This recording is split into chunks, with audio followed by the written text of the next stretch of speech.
Znajdujemy się na jeziorku miejskim w Pasłęku. Dzięki uprzejmości prezesa koła Pasłęk oraz dyrektora Mosiru jesteśmy tutaj. Wracamy jeszcze raz. Dobra, to się wytnie.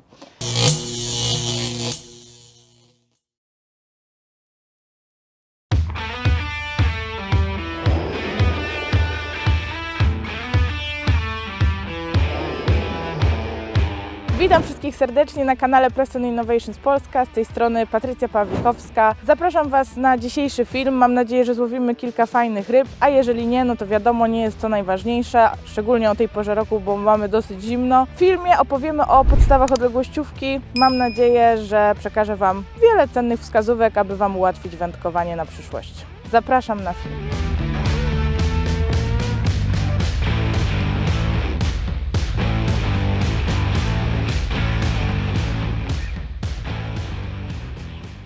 Znajdujemy się na jeziorku miejskim w Pasłęku. Dzięki uprzejmości dyrektora Mosiru oraz prezesa koła wędkarskiego w Pasłęku mogliśmy tutaj wjechać samochodem, oczywiście wyjechaliśmy, rozpakować sprzęt i łowić, więc za co bardzo dziękuję, bo generalnie do końca października od końca października, przepraszam, jest tu zakaz nęcenia. Dzięki ich uprzejmości tutaj jesteśmy, bardzo się cieszę, bardzo urokliwe miejsce. Zobaczymy, co tutaj mają za ryby. Zaczniemy w sumie od mieszanki, jaką dzisiaj zastosujemy.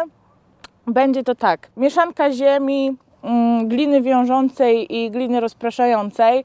Uważam, że taki stosunek 1-1-1 jest najlepszy w zasadzie tak naprawdę o każdej porze roku. W zasadzie tak naprawdę.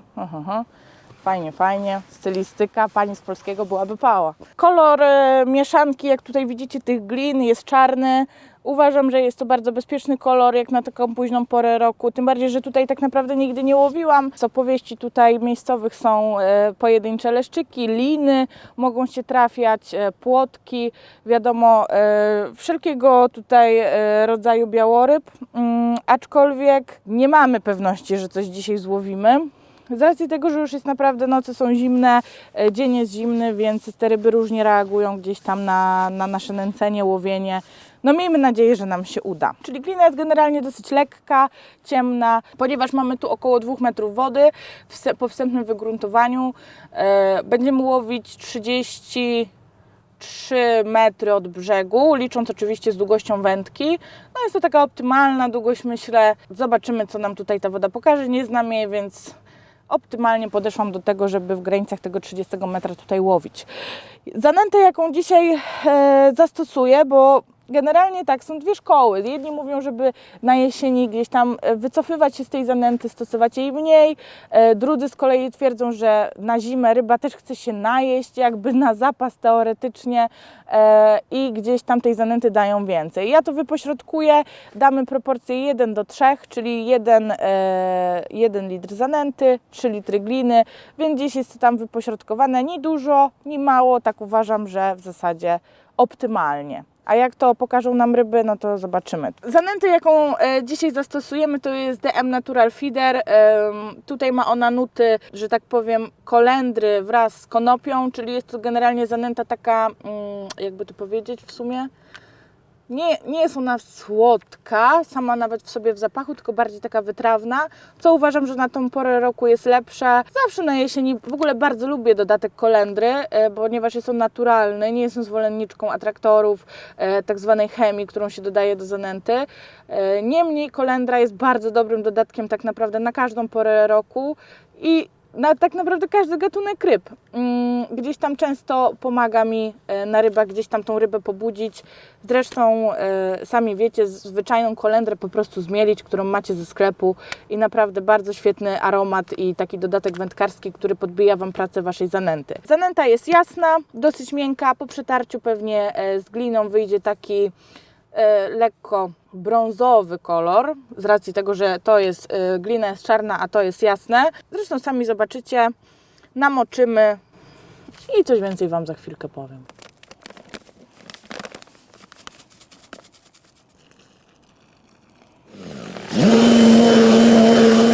Dobra, mamy namoczoną zanętę, więc chwilkę czekamy, żeby nam, że tak powiem, tutaj się woda wchłonęła w nią, żeby ją później powtórnie domoczyć. Jeżeli będziecie wybierać się na łowienie odległościówką, bądź jakąkolwiek w sumie metodą spławikową, to z moich rad jest, moją radą jest, że jeżeli chcecie, żeby Wasza zanęta tak mocno też nie pracowała w wodzie, to zawsze warto namoczyć ją dzień wcześniej. W dni upalne gdzieś tam schować sobie do lodówki, ona gdzieś tam przygaśnie, jej praca będzie znacznie bardziej opóźniona, nie opóźniona, po prostu, że zanęta nie będzie pracować, tak? Więc na następny dzień po prostu ta zanęta, jeżeli będzie namoczona dzień wcześniej, nie będzie wykazywać takiej pracy, jak zanęta, którą namaczamy przed wędkowaniem. Robaki, jakie będziemy używać dzisiaj i które też zalecam Wam, jeżeli macie takie możliwości, firm wędkarskich, które sprzedają robaki, jest naprawdę mnóstwo w dzisiejszych czasach, więc jest to ogólnodostępne dla każdego tak naprawdę wędkarza. Jokers, bardzo dobra przynęta na wszelki białoryb. Oczywiście wiadomo, nie zawsze, jak to wszędzie, nie ma reguły, że złotego środka, że tak powiem, na wędkowanie każde i spławikowe nie ma w zasadzie. Niemniej jednak dzisiaj mam tak, Jokersa, jest on ruski, bo wyróżniamy dwa, ruski i polski, tak to mówimy na to. Ruski ma opóźnioną pracę, jest drobniejszy też, mniej taki można powiedzieć ruchliwy i bardziej taki czerwony, tak? Mówią, że w smaku jest słony, a polski jest słodki. No, nie miałam przyjemności skosztować.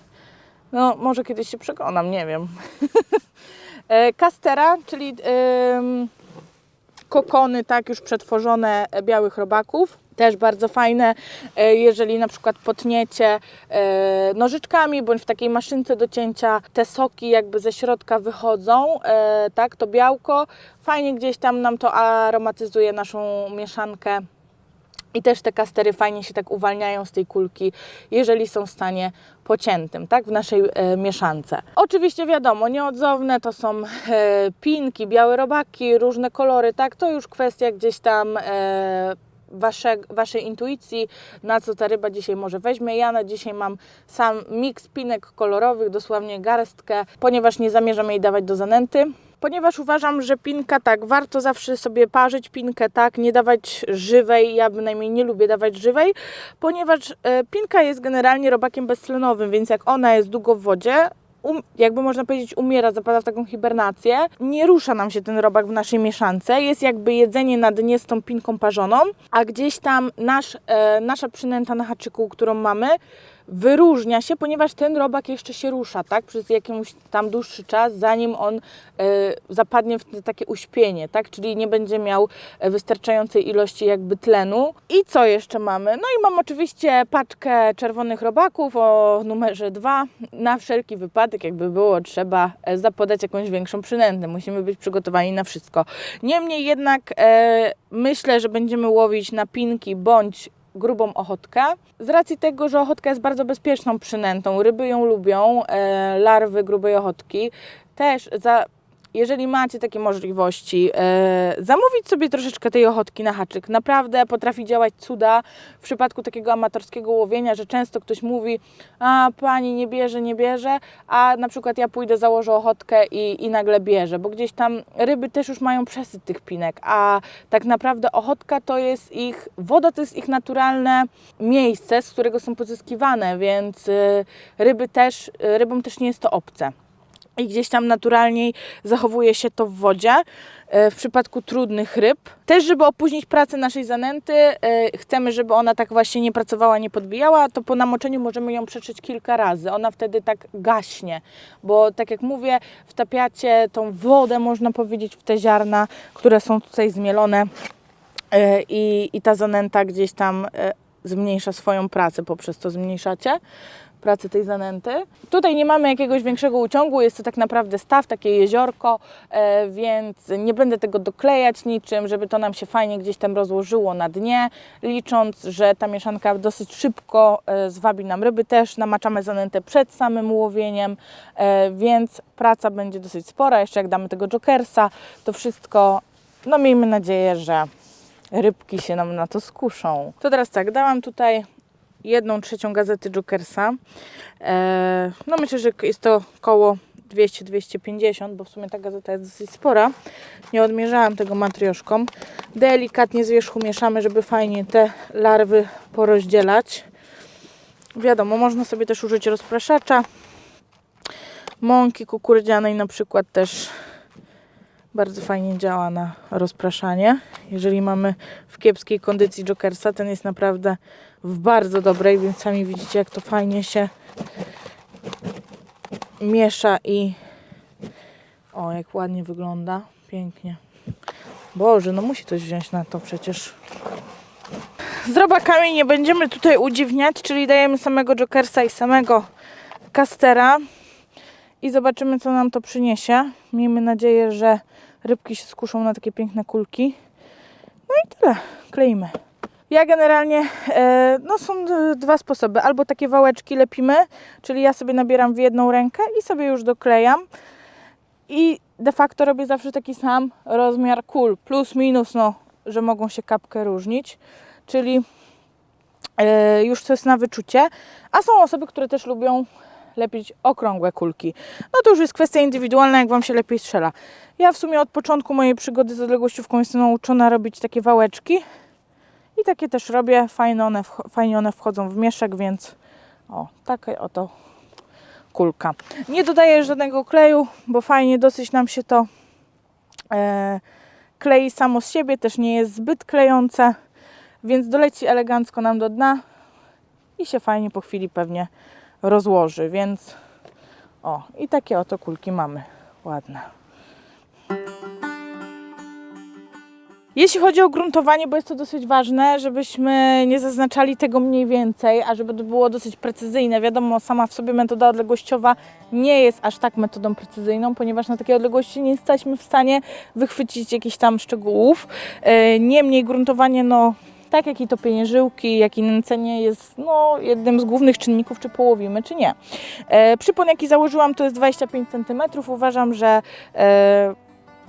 powinno się stosować przypony na odległościówkę między 25 a 40 cm. To już jest kwestia indywidualna, co chcemy łowić, ile mamy przegruntowane. No ja planuję mieć przegruntowane przypon lub nawet troszkę mniej, więc założyłam krótszy, żeby mieć szybszą reakcję na branie, ponieważ nie spodziewam się tu Bóg wie jakich kolosów, jeśli chodzi o ryby. Niemniej dosyć w sumie mam cienki przypon, bo 10, więc no w sumie dosyć cienki, no dla mnie to jest gruby, no ale jest to, nie jest jakiś gruby przypon, taki optymalny, z haczykiem 18, zobaczymy jak to się będzie rozwijać. Co do samego gruntowania, ważne jest to, że jeżeli mamy przy krętliku śruciny sygnalizacyjne bądź śrucinę, kwestia kto ile tam przy przyponie chce mieć, im więcej wiadomo, tym gdzieś tam ta ryba ma większy opór podczas na przykład podnoszenia naszego zestawu, ale bardzo często też się to sprawdza, gdzie ryby nie są jakieś mega ostrożne, to że szybciej widzimy to branie, bo szybciej nam go wyrzuci, tak? Przy przegruntowanym przyponie. Ja ściągam całe obciążenie na żyłce, które miałam na przykład gdzieś tutaj, ściągam do dołu, do krętlika i w momencie, kiedy przestawiam spławik, mniej więcej sobie ustawiam, tak? Wiem, że tu jest powiedzmy około 2 metrów, to około 2 metrów sobie ustawiam i tak długo gruntuję, aż mi ten spławik zacznie wychodzić. Mam wyważoną do antenki, więc jeżeli mi zacznie pokazywać czarny kawałeczek spławika, to znaczy, że moje śruciny dotykają dna. Czyli jeżeli mamy już, ja sobie tutaj zaznaczyłam na żyłce białym markerem, nie lubię klipsować żyłki, tutaj mamy taki klips, ponieważ w momencie zacięcia dużej ryby bardzo często może nam to spowodować to, że nam po prostu ona się urwie, tak? Więc zaznaczam sobie po prostu białym markerem do żyłki odległość, gdzie chcę łowić. I teraz tak, w momencie kiedy mamy spławik, jeszcze żebym go widziała, to byłoby fajnie. A jest. I wystaje trochę czarnego, nie? No to właśnie w momencie, kiedy wystaje nam trochę czarnego, tej anteny już od spodu tej czarnej, no to znaczy, że nasz zestaw, nasze obciążenie dotyka nam dna.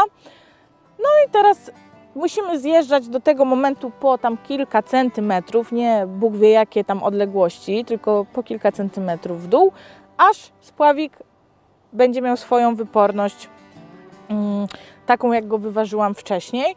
czyli wtedy łowimy tak naprawdę, można powiedzieć, o przypon. W momencie, jak tam zjedziemy 2 cm już od tego, powiedzmy, jak wystaje nam czarne i zjedziemy 2 cm i już nam nie będzie wystawało to czarne, no to znaczy, że łowimy o przypon przegruntowany. Jeżeli chcemy łowić na styk, co rzadko się zdarza w metodzie odległościowej, ale się zdarza, no to wiadomo, bierzemy sobie nawet przyponiarkę naszą, czy miarką, odmierzamy sobie długość przyponu nasze 25 i zjeżdżamy spławikiem w dół o tyle i jesteśmy pewni, że nasza przynęta jest praktycznie równo z dnem. Czyli tak zwane łowienie na styk. W momencie, kiedy już mamy wygruntowane, ja chcę, żeby gdzieś tam to obciążenie delikatnie nam dotykało tego dna w tym momencie, no to zostawiam sobie, oczywiście tak, zostawiam sobie śrucinę 1 lub 2 sygnalizacyjne przy przyponie i resztę daję wyżej. Oczywiście nie może być to odległość mniejsza niż długość przyponu, żeby unikać plątania się naszego zestawu, tak? Czyli powiedzmy, jak mamy tu 25 cm, no to powiedzmy na 30 cm sobie rozkładam obciążenie, czyli 30 cm wyżej niż nasze śruciny sygnalizacyjne. No i teraz zobaczcie, teraz jak będzie, zarzucimy. Oczywiście zostawiamy sobie troszeczkę odcinek żyłki od spławika od szczytówki, odcinek żyłki, zarzucamy powoli, bez żadnych zbędnych i leci samo. Ja nie używam nawet dużo siły. Trzeba pamiętać, żeby zastopować zestaw, żeby on się nam fajnie rozłożył, żeby nam się nie poplątał, nie wpadł jak taki łuk w jedno miejsce z hukiem, tylko oczywiście pamiętamy, żeby nam się rozprostował. I teraz tak, zwijamy. Jeżeli widzimy już nasz znacznik, zatapiamy żyłkę takim ruchem, też to nie jest jakiś bardzo mocny ruch, po prostu tak, żyłka nam się zatapia i co dużo ludzi popełnia błąd, że nie podwinie żyłki. Zobaczcie, jaki mi się luz tu zrobił w momencie zatapiania tej żyłki i tak naprawdę wszyscy już tak zostawiają wtedy, a to jest błąd, bo w momencie zacinania bardzo często, po pierwsze, zacinamy, a tak naprawdę jest dużo dłuższa reakcja na zacięcie, bo mamy luz na żyłce, a 2, może nam się po prostu owinąć żyłka wokół szczytówki, przez co się urwać zestaw. Więc w momencie, kiedy my ją zatopimy, tak, o, zatapiam, no to jeszcze podwijam, powiedzmy, zraz, żeby mieć napiętą żyłkę. W momencie zacięcia mamy pięknie wszystko skontrolowane.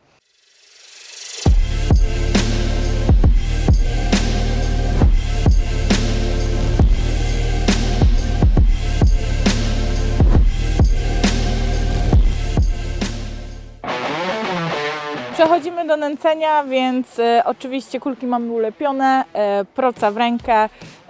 Staramy się nęcić gdzieś tam w okolicach spławika, tak? Jeżeli nęcimy, powiedzmy, na przestrzeni metr na metr, no to jest to ok, dopuszczalne. Mamy swoje pole nęcenia, więc gdzieś tam też jak zarzucimy, ten spławik nam wpadnie, nie wiem, paręnaście centymetrów w prawo, w lewo, no to no duże prawdopodobieństwo, że złowimy tą rybę oczywiście. Staramy się strzelać w miarę celnie. Wiadomo, początki są trudne, wszystko kwestia treningów. No i tyle. Przechodzimy do nęcenia.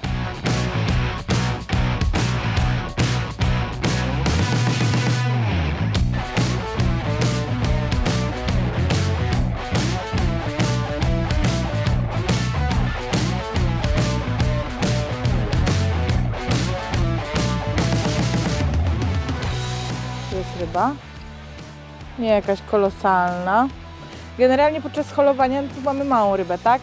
Holujemy do boku, pompujemy, podciągamy i zwijamy żyłkę w momencie, jak popuszczamy. Znowu pompujemy, podciągamy. Tak wygląda zasada naszego gdzieś tam holu ryby, tak? Co my tu mamy? Leszczyk. No i mamy małego leszczyka. Zawsze coś. Elegancko. Trochę muszę sobie popuścić żyłki. Dobra. No zawsze coś. Na białego. W sensie białą pinkę z ochotką. Taka rybka. Ładnie Cię wypuścimy.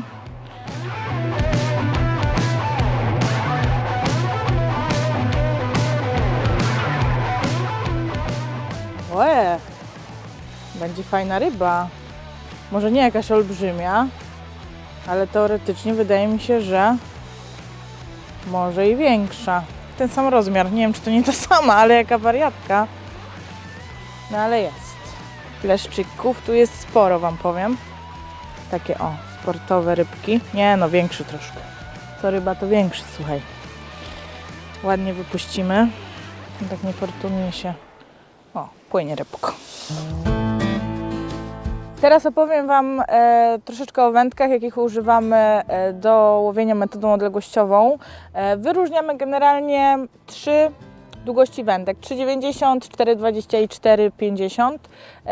Ja gdzieś tam stosuję 4,20, ponieważ uważam, że jest ona najbardziej uniwersalna, sprawdza się tak naprawdę na wszystkie łowiska. Gdzieś tam są zwolennicy łowienia wędkami 4,50 ze względu na to, że jeżeli łowimy na stałe, czyli spławik nie jest przelotowo, nie chodzi nam po żyłce, tylko jest przymocowany, zresztą zaraz Wam pokażemy, na tak zwany łącznik na stałe z igielitami, to przy większych głębokościach ta wędka 4,50 powoduje to, że możemy łowić, powiedzmy, nie wiem, koło 4 metrów głębokości nawet, jeżeli mamy, aczkolwiek ja wolę łowić w takich momentach generalnie od 3-3,5 metra, to już naprawdę łowienie na przelot moim zdaniem jest wskazane, ponieważ jest mi najzwyczajniej w świecie wygodniej, tak, co do rzucania, operowania tą wędką.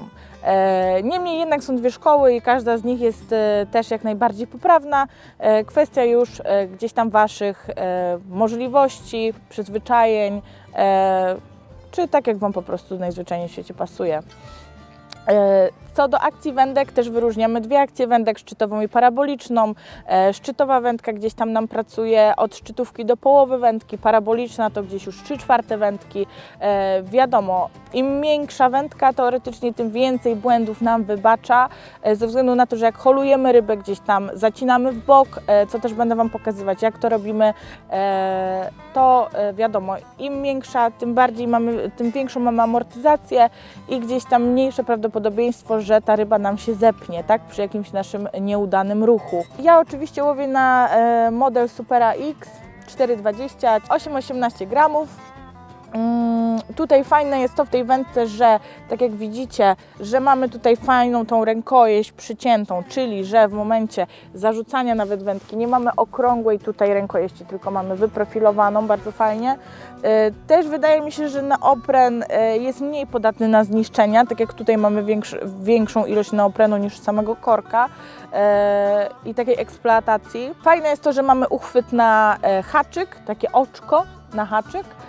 Więc możemy sobie bez problemu zaczepić w wędkach, zestaw z haczykiem, bo nie w każdych wędkach odległościowych to jest i często trzeba zahaczać gdzieś tam o kołowrotek, czy właśnie o korek z rękojeści. Wędki Supera X gdzieś tam są na pierwszy rzut oka dosyć takie twarde, ale naprawdę przy holu ryby bardzo dużo błędów wybaczają.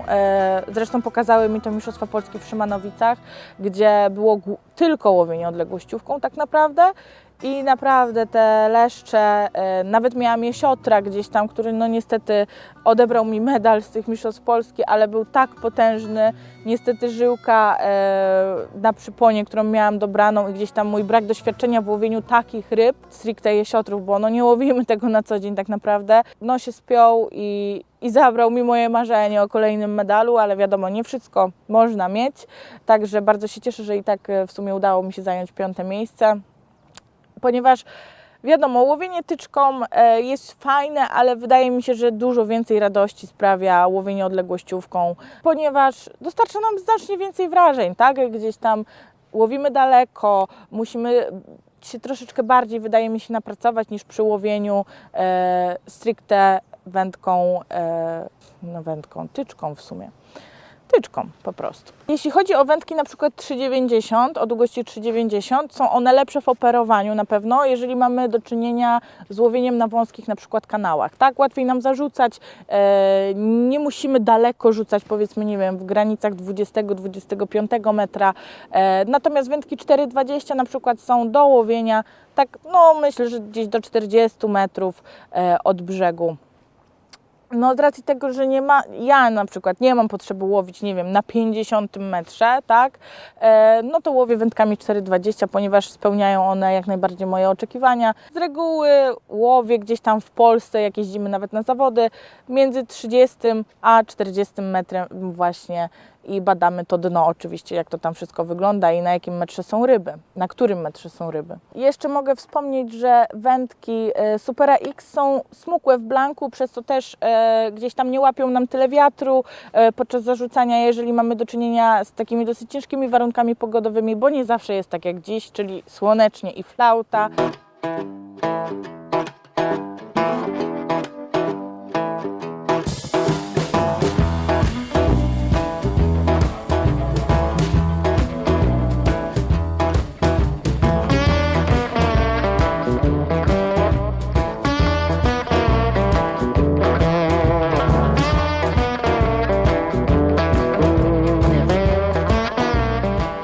Podobnej wielkości jak tamta, no ale jest. Na obecne warunki każda ryba cieszy, słuchajcie.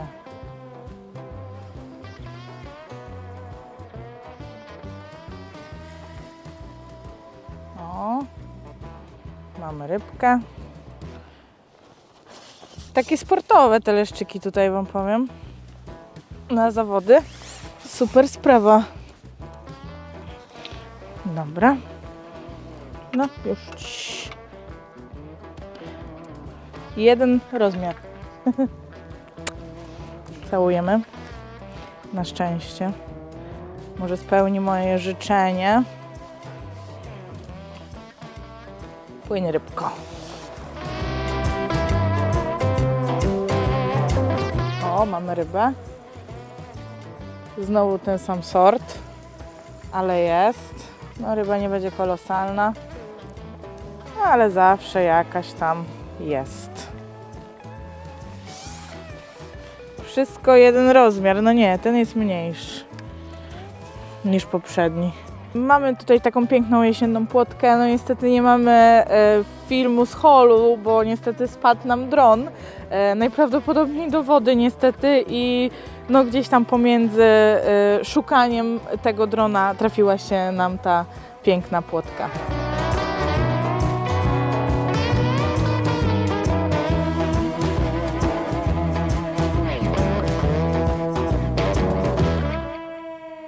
Mamy kolejną rybę, po donęceniu ewidentnie gdzieś tam pobudziło do żerowania. Póki co nie mamy nic większego, no ale wiadomo, też mamy taką, a nie inną porę roku, też to nie jest jakiś duży zbiornik,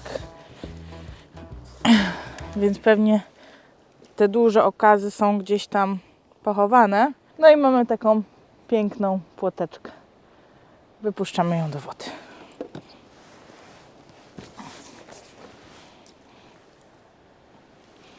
Jestem. I ryba też jest. Nieduża oczywiście, no ale jest. Nie wiem, chyba płotka będzie znowu, moi kochani. Chociaż tak, płotka będzie na bank. No jest. No takie przyjemne te rybki. Nie za duże, ale też nie są jakieś bardzo małe. No już spokojnie, o, wypiłaś. O, tak. Nie uciekaj mi, zaraz Cię wypuszczę.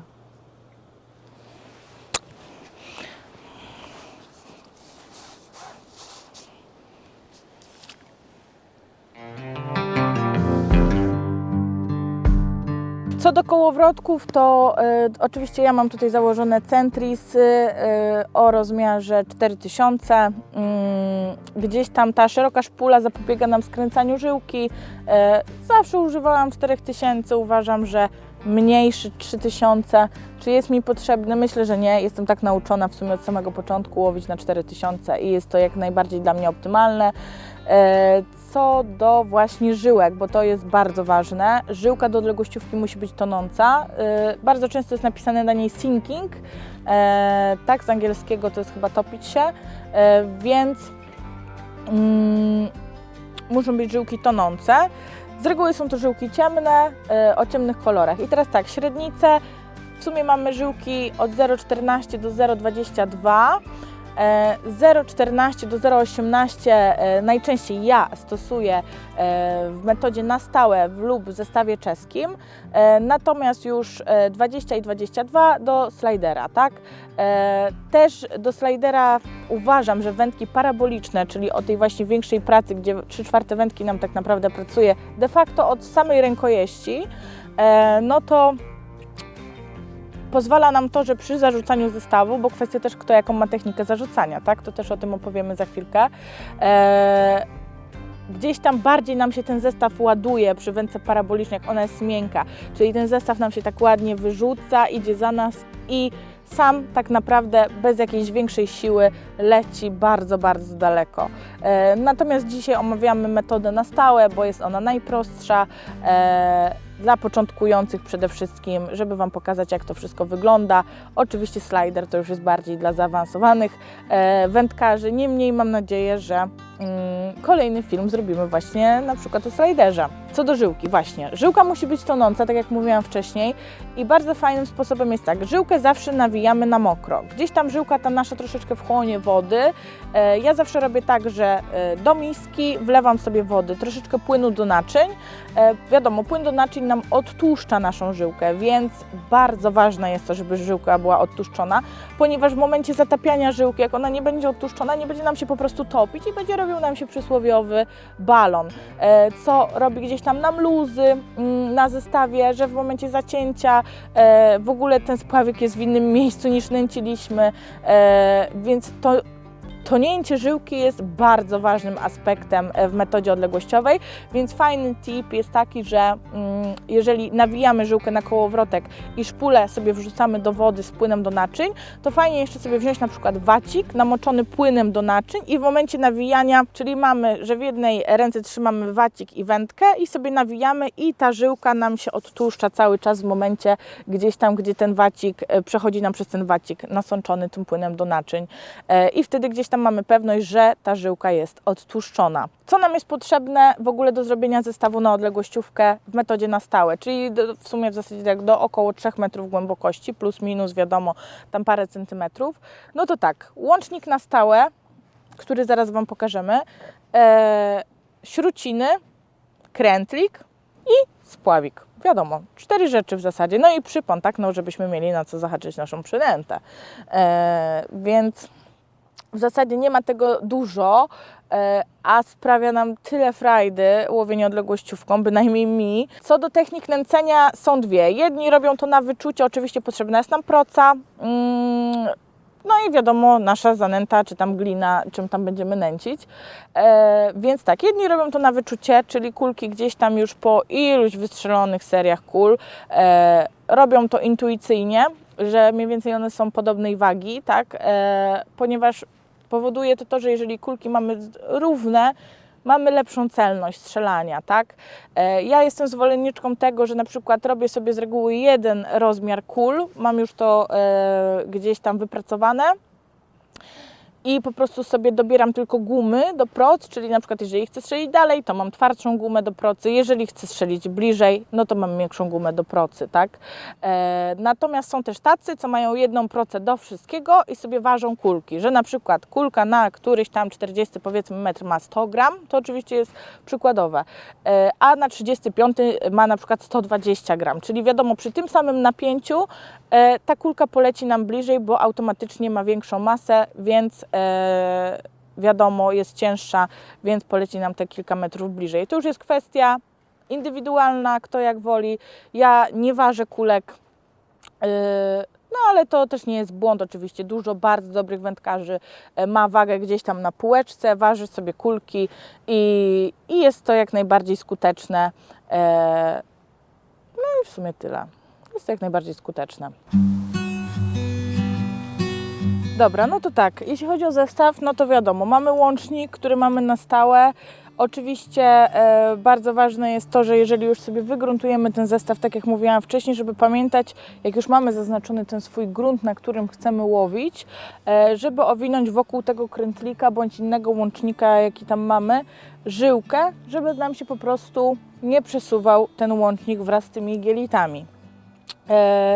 Zahaczamy tutaj za oczko, mamy spławik, wiadomo, ja tutaj mam 12 gramów, no taka wyporność, wydaje mi się, że na tą głębokość i na dzisiejsze warunki jest ok, mógłby być nawet lżejszy, pokusiłabym się. Wiadomo, że jeśli chodzi o odległościówkę, przy waglerach możemy sobie regulować obciążenie tutaj przy spławiku, gdzie mamy talerzyki. Jeżeli chcemy więcej nałożyć na żyłkę, no to ściągamy talerzyki ze spławika, które się tutaj wiadomo odkręca, tak? Jeżeli chcemy też sobie doważyć, a nie chcemy już dokładać więcej na żyłkę, no to wiadomo, że gdzieś tam dokładamy sobie talerzyki, bo talerzyki można sobie dokupić do spławików w różnych rozmiarach, o różnych grubościach, więc też jest gdzieś to tam dla nas ułatwienie. Jeśli chodzi w ogóle o obciążenie przy waglerach, ale ryba się tam spławiła, przy waglerach, to zaleca się nie stosowania więcej niż 25% obciążenia na żyłkę, żeby nam po prostu to sensownie latało. Czyli jeżeli mamy spławik 12 gramów, no to 1/4 wyporności spławika zakładamy na żyłkę, czyli powiedzmy do około 3 gramów na żyłkę maksymalnie. Oczywiście można też mniej. No i tak, mamy żyłkę, wiadomo, nic skomplikowanego. Później mamy obciążenie. Ja tu mam niecały gram gdzieś na żyłce. Śruciny, wiadomo, no minimum te 5 śrucin, nawet przy jakimś takim amatorskim łowieniu powinno być. Gdzieś tam wędkarze wyczynowi stosują nawet większą ilość, żeby był taki wianeczek z tych śrucin. Też to fajniej nam to wszystko opada. Nie ma skupione w jednym miejscu dużej jakiejś kuli, dużego ołowiu i nam to tak spada, tylko fajnie nam się to rozkłada w wodzie. Wiadomo, mamy krętlik, tutaj jest ten krętlik do szybkiej zmiany przyponu, gdzie ściągamy sobie gumeczkę, możemy sobie zmienić przypon łatwo, miło i przyjemnie. Ja tutaj mam teraz 2 śruciny sygnalizacyjne przy przyponie, przypon 30 cm aktualnie. I żadnej filozofii gdzieś tam nie ma. Wiadomo, oczywiście przypon, no już z żyłki przezroczystej, tak? Nie tutaj jak mamy z tej ciemnej. Też generalnie dużo zawodników, dużo wędkarzy stosuje coś takiego, że robi sobie przypon strzałowy, taki jakby odcinek żyłki węzłem zderzakowym, z żyłki na przykład przezroczystej, normalnej, jakiejś tam i łowi w ten sposób. Ja generalnie gdzieś tam tego nie praktykuję. Uważam, że nie zrobiło mi to nigdy jakiejś kolosalnej różnicy w wędkowaniu, no ale wiadomo, praktyki są różne. No i w każdej chwili możemy sobie tą śrucinę przesunąć do góry i no mamy jedną śrucinę sygnalizacyjną przy przyponie. Haczyki, wiadomo, teraz mam taki kształt, można powiedzieć leszczowy, tym grotem takim schowanym bardziej do środka, aczkolwiek bardzo często, jeżeli łowimy szczególnie duże ryby, no większe, powiedzmy tam od pół kilo w górę, to bardzo fajnie się sprawdzają haczyki typu sęp, które zaraz Wam pokażemy.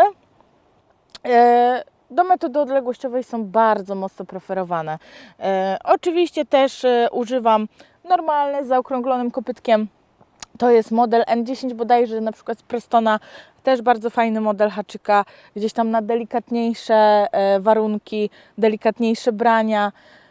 No i w zasadzie tyle. Gdzieś tam ja nie lubię łowić grubymi haczykami o grubym drucie, bo wiadomo, gdzieś tam ta ryba nam pracuje podczas holu i się nam ta dziurka, którą jak zahaczymy za wargę, robi się coraz większa, przez co jest większe prawdopodobieństwo wypięcia. Przy cieńszym drucie gdzieś tam unikamy, wydaje mi się, takiej sytuacji, więc też sobie ograniczamy możliwość spięcia ewentualnej ryby, tak? I w sumie co? Oczywiście antenki w waglerach mamy wymienne, więc w zależności od warunków, czy mamy na przykład jasną poświatę białą, tak? Czy mamy jakąś taką teraz mieszaną, jak teraz, że mamy trochę czarnego, trochę jasnego, no to sobie dobieramy kolor. Możemy mieć czarny, czerwony, żółty. Ludzie też sobie na przykład biorą mazak i robią sobie gdzieś tam kreski na antence, żeby fajniej to było widać, te wystawki czy wtopienia. I w zasadzie jeśli chodzi o zestaw do metody na stałe, to jest tyle. Najważniejsze to, co mówiłam wcześniej, żeby jak mamy długość przyponu 30, żeby było więcej niż troszeczkę 30 cm to obciążenie, żeby nam się po prostu ten zestaw, jak wpada nam do wody, nie haczył o ten ołów. I w zasadzie jeśli chodzi o zestaw do metody odległościowej na stałe, no to nic prostszego nie ma. Więc w zasadzie potrzebujemy śruciny, krętlik, spławik i łącznik. 4 rzeczy, no i przypon oczywiście, jeżeli chcemy złowić jakąś rybę. Nic więcej nam do szczęścia nie potrzeba. Pętka i kołowrotek jeszcze, rzecz jasna.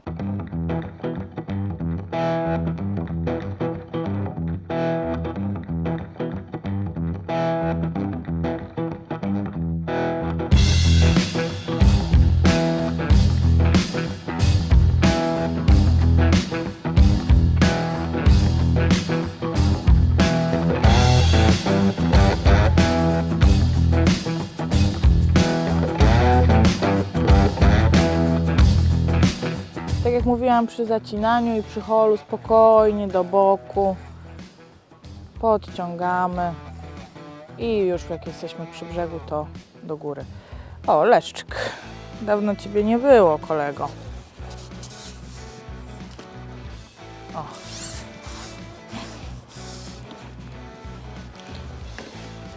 Chodź, chodź, chodź. No już. Taki oto nie za duży, no ale ryby tu rosną. Mamy rybkę, kolejną, wszystko jedna. Mama chyba rodziła. Jeden sort. Naprawdę. O. Taka o, duża. No ale oddaj mi haczyk, co? Mamy rybę. No niestety duże ryby omijają nas dzisiaj szerokim łukiem. Fala nieszczęść. Dzisiaj do nas nadeszła, począwszy od utopionego drona. Drona. No w sumie powinnam ją wziąć do podbieraka, nie?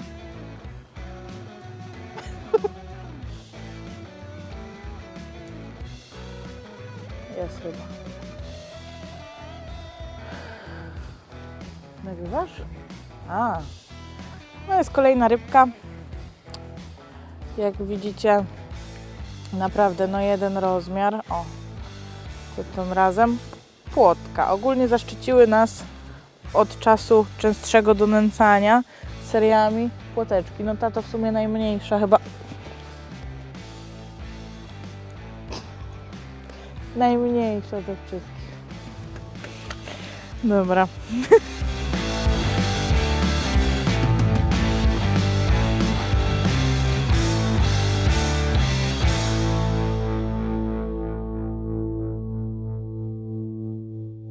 No to tak, generalnie ja preferuję dwie metody wyrzucania zestawu przed siebie, żeby to fajnie leciało gdzieś tam i się nie plątało, bo są ludzie, co po prostu zwijają, słuchajcie, praktycznie samą szczytówkę, spławik i robią taki dziwny ruch na takiej zasadzie. O, tak i tak.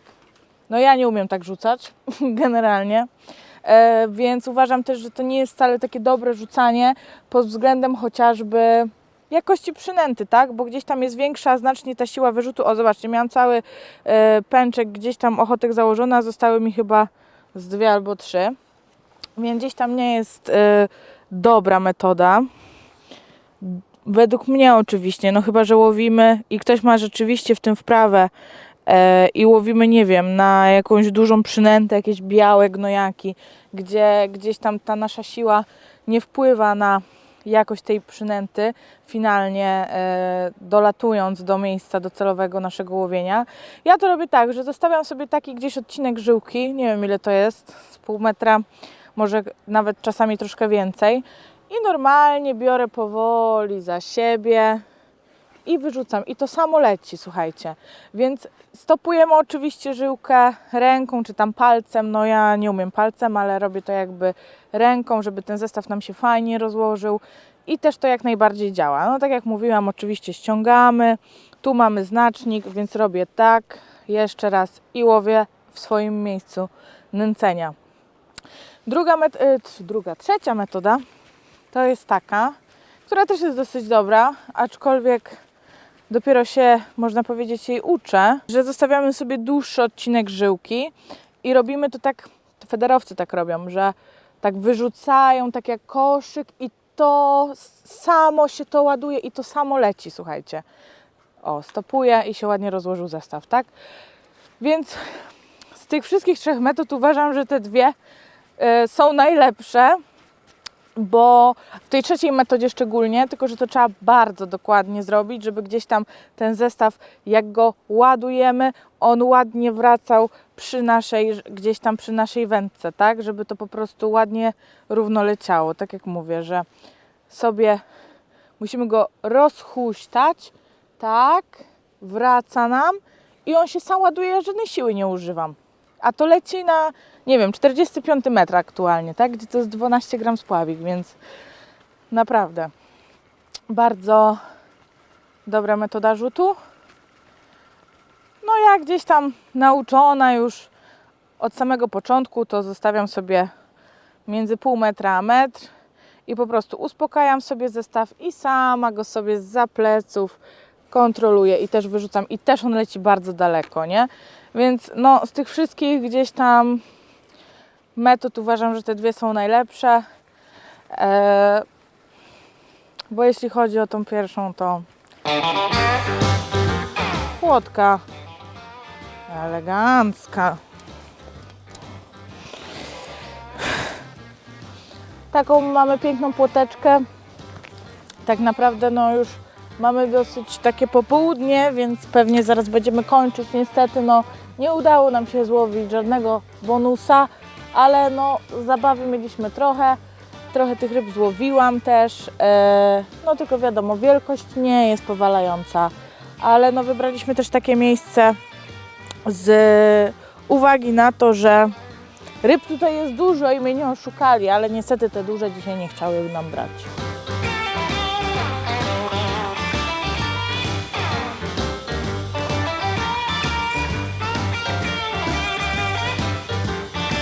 Mamy jeszcze... Ty, jaka ładna! Ej! Zobacz, jaka mamusia jest, płociurka. Jak na dzisiejsze warunki, to kolos. Nie no, śliczna jest. No już, spokojnie. No już, rybko, już Cię wypuszczam. Pokażę Cię tylko do widzów i jesteś wolna.